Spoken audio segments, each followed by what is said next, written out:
Terima kasih pemirsa, Anda masih bersama kami dan Mbak Inisaku, dan tibalah saatnya kita masuk pada segmentasi yang berikutnya, yaitu segmentasi tanya jawab. Kami persilahkan kepada penanya yang pertama dari Bapak Musolif. Silakan Bapak. Rahim. Assalamualaikum warahmatullahi wabarakatuh.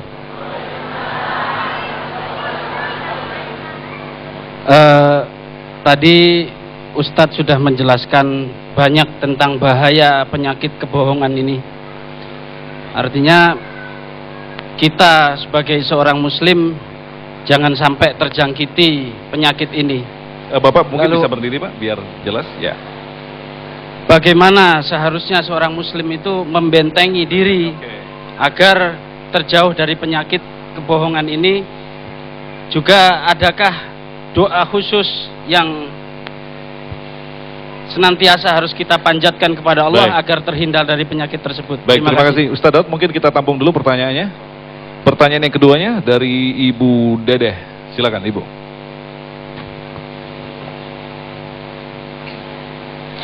Assalamualaikum warahmatullahi wabarakatuh.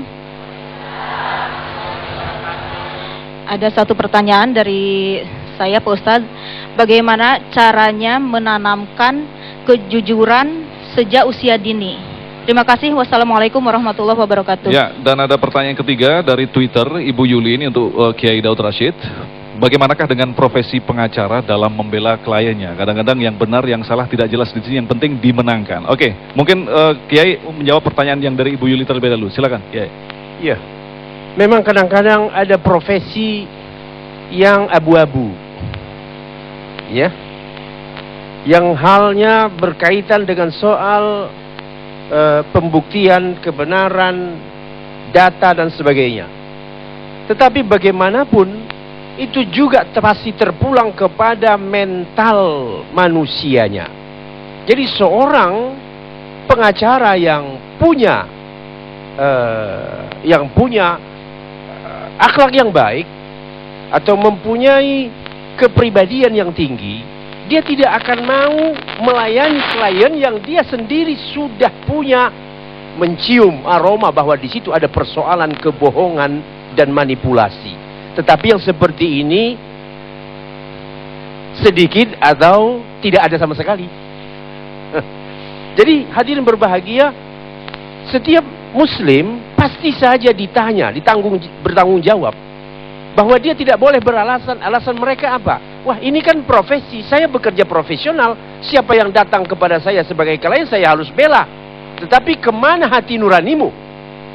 Apalagi yang sudah dibicarakan orang soal korupsi uang negara. Masa kamu masih ikut membela dia? Itu namanya apa? Meracuni hati nurani.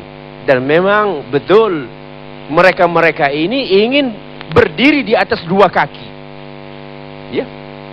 Siapapun yang menang, siapapun yang kalah, dia pasti dapat duit. Karena itu intinya di kepalanya itu. Kemudian pertanyaan membentengi dari sifat bohong. Salah satunya di situ. Tadi ada ayat Al-Quran yang sudah saya bacakan dan dibacakan oleh Ustaz Aswan. Allah berfirman, wa kunu ma'as shadiqin. Jadilah kamu bersama orang-orang yang jujur. Artinya apa? Lingkungan yang jujur itu kita cari. Jadi jangan suka bergaul dengan orang yang suka berbohong. Ya, perumpamaan ini seperti dalam hadis dikatakan, perumpamaan orang yang umpamanya berkawan dengan orang yang soleh seperti orang yang suka bergaul dengan tukang penjual minyak wangi. Bagaimana kalau kita suka dekat dengan penjual minyak wangi? Kena nggak aromanya? Pasti. Jadi begitu juga lah dengan orang yang jujur. Kalau teman kita, orang di sekeliling kita rata-rata adalah orang-orang yang jujur, maka bagaimanapun itu menjadi benteng bagi kita. Sekali kita mau berniat berbohong, wah, kita lihat teman kita, kiri kanan kita akan menjadi apa? Bertahan untuk jujur. Tetapi kalau sudah di sekitar kita, di sekeliling kita, pembohong semua, konsultan kita pembohong semua, pada gilirannya walaupun kamu tadinya jujur, perlahan-lahan jatuh di dalam kebohongan. Ya, berkaitan dengan gonjang-ganjing sekarang ini, Yang paling memanfaatkan kesempatan ini siapa ibu tahu? Perusahaan di Irian Jaya yang mengeruk emas. Kita ribut soal korupsi dan sebagainya menjadi berita nasional.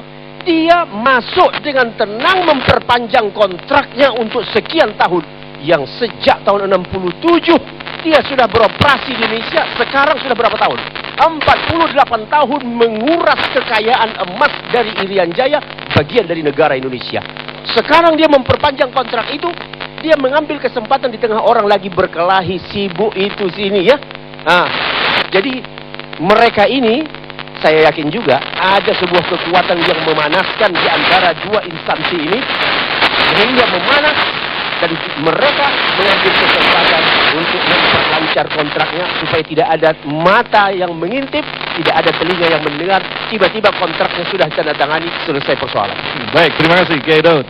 Jadi ada kesengajaan untuk menciptakan kemelut ya, begitu ya kira-kira. Baik, untuk pertanyaan berikutnya dari Ibu Dede, bagaimanakah metodologi untuk bisa membuat generasi kita menciptakan kejujuran sejak dini? Silakan Ustaz Aswan.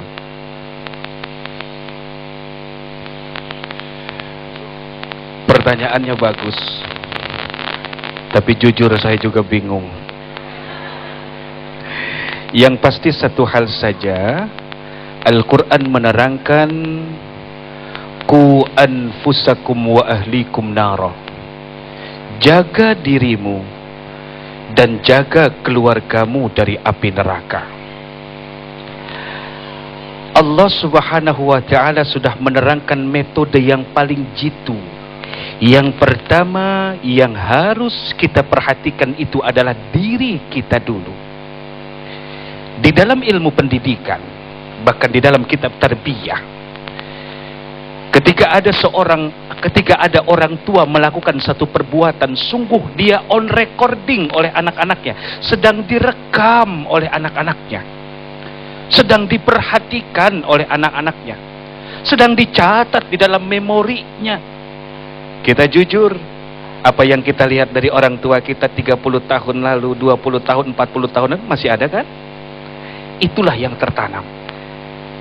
Karena dalam ilmu tarbiyah, medan dan lokasi pendidikan itu ada 3. Yang pertama, apapun yang kita lakukan, interaksi di dalam rumah. Yang kedua, lingkungan sekitar rumah. Yang ketiga adalah sekolah. Ini yang harus menjadi perhatian kepada kita. Ketika anak itu sampai di rumah, kembalilah pendidikan itu di tangan kita. Keluar dari sekolah, dia habis bermain dengan temannya, kembali lagi kita dekatkan, kita ajak bicara. Ma, aku tadi sempat berbohong. Apa yang kamu katakan? Aku tadi begini-begini. Nah, sepahit apapun kejujuran, itu masih lebih mulia, nak. Kemudian sebagai orang tua jelaskan tentang kisah-kisah orang-orang saleh terdahulu. Mereka-mereka yang di dalam kitab Minhajul Abidin, mereka siap dibedah kepalanya, dikuliti, digergaji demi untuk tetap jujur la ilaha illallah. Lihat, minimal kalau kamu merasa tidak dapat apa-apa di dunia, kamu akan ditinggikan oleh Allah nanti di yaumil mahsyar. Jadi kisah-kisah seperti ini sangat penting buat anak-anak kita, dikarenakan di dalam metode pendidikan anak-anak itu paling senang dengan kisah-kisah Islami tentang orang-orang saleh terdahulu, kisah tentang anak-anak. Bahkan dalam sebuah hadis Rasul pernah menegur seorang ibu yang ketika anaknya bermain di sana dipanggil, sini nak, aku akan berikan sesuatu. Apa kata Rasul? Bu, maaf, benarkah kamu akan memberikan sesuatu? Enggak ya Rasul, kamu berdusta. Teknik yang paling tepat yang dapat kita lakukan tidak lain dan tidak bukan adalah kita yang paling tahu. Namun tidak ada rujukan yang paling benar, yang paling baik selain Al-Quran dan Sunnah. Wa in tamassaktum bihima lan tadillu abada.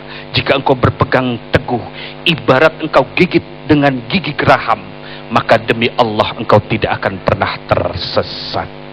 Itu aja. Baik, terima kasih. Guru-guru kita telah berbagi ilmu kepada kita, telah memberikan sebuah penyadaran kepada kita. Insya Allah mudah-mudahan marilah kita maknai bersama, ketika Allah masih memperpanjang umur kita, itulah tandanya Allah masih memberikan kesempatan kita untuk terus-menerus memperbaiki diri sebelum Allah memanggil diri kita. Insya Allah pemirsa, di kesempatan nanti, di segmentasi yang terakhir, guru kita akan menyampaikan kesimpulan sekaligus doa untuk kita bersama. Tentunya masih dalam Damai Indonesiaku.